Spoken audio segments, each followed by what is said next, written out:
ये ले कुछ खा लियो।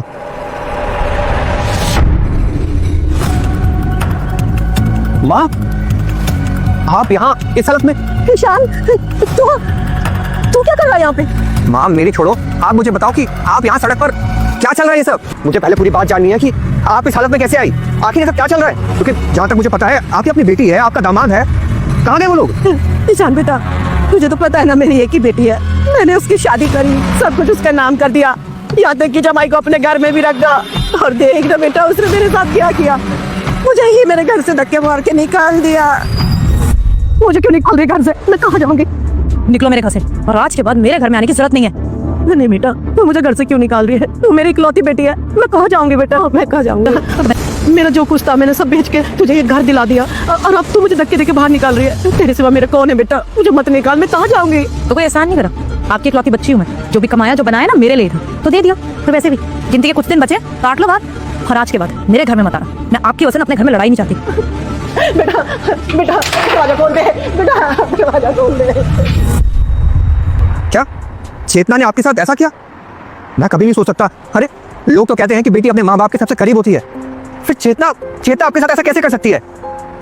बेटा इस लालची जमाने में ना कोई किसी का नहीं होता, खुद की औलाद भी नहीं। पर मेरी बेटी को ना अपना परिवार प्यारा था, उसने ना अपना परिवार चुना और मुझे धक्के देके निकाल दिया बेटा। अरे पर माँ, चेतना ने आपके साथ इतना सब कुछ किया, आपको उसके ऊपर केस कर देना चाहिए था। वैसे भी आज के टाइम में कोई भी बच्चा अपने माँ बाप को घर से बाहर नहीं निकाल सकता। अगर वो ऐसा करता है तो माँ बाप के पास पूरे राइट्स हैं कि वो अपना घर अपने बच्चों से वापस ले सके। आपने ऐसा क्यों नहीं किया? वो बेटा तुझे तो पता है मैं कहाँ इतनी पढ़ी लिखी हूँ, मैं कहाँ जानती हूँ ये सब बेटा। मेरा कोई नहीं है, कोई नहीं। माँ आपने ये बात कह के मुझे पराया कर दिया। अरे माना कि मैं आपका अपना बेटा नहीं हूँ, लेकिन मैंने अपना बचपन आपके पास ही जिया है। अरे आपके पड़ोसी थे हम लोग, आपको मेरे पास आना चाहिए था, मुझसे मदद मांगनी चाहिए थी, मैं आपकी मदद करता। आप ऐसे डर डर की ठोकरें खा रही हो तो आपको क्या लगता है कि मुझे देख के अच्छा लगेगा? बेटा जब अपने ही पराये हो गए तो मैं किसी और से क्या उम्मीद रखूं? कोई बात नहीं माँ, अभी तक आपके साथ जो कुछ हुआ वो तो आपने सह लिया, लेकिन अब मैं आपको इस हालत में नहीं रहने दूंगा।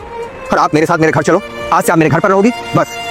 नहीं बेटा, मैं अपना गुजारा कर लूंगी, मैं किसी पे बोझ नहीं पड़ना चाहती बेटा। अब क्या है, मेरी तो उम्र निकल गई, मैं ऐसे ही अपना गुजारा कर लूंगी। माँ आप कैसी बातें कर रही हो? आप भला ऐसी जिंदगी क्यों जियोगी? अरे मैं हूं ना, मैं आपका साथ दूंगा और आपको इंसाफ दिलाऊंगा। आपकी बेटी ने आपके साथ जो किया है वो ऐसा करके खुश नहीं रह सकती, उसके खिलाफ तो मैं केस करूंगा और आपको इंसाफ मैं दिलाऊंगा। इसलिए कह रहा हूँ कि आप मेरे साथ चलो। आई बात समझ में? बेटा बस मुझे कुछ नहीं सुनना, चलो मेरे साथ। रुक जा मेरे बेटे, मुझे पता है कि तुम बहुत मेहनत करते हो, लेकिन फिर भी तुम जो चाहते हो वह नहीं मिलता। बेटा मैं तुझे आशीर्वाद देती हूँ कि अगले शनिवार से पहले तेरी एक मन की इच्छा अवश्य पूरी होगी। और अगर तू मेरा सच्चा भक्त है तो इस भले इंसान की वीडियो को लाइक सब्सक्राइब करके जाना। तथास्तु मेरे बेटे।